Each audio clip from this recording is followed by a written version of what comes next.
How to fix Disney Plus error code 24. 1. Check and fix potential connectivity issues. 2.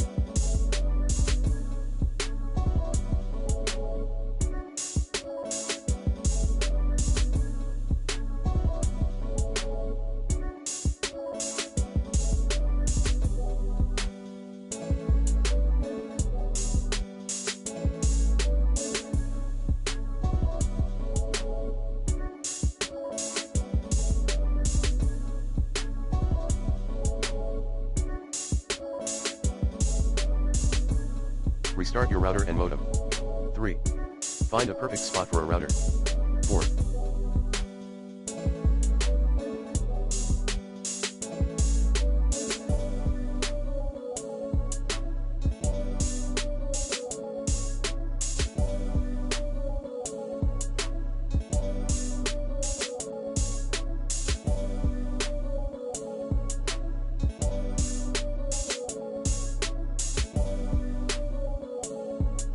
Use a Wi-Fi extender.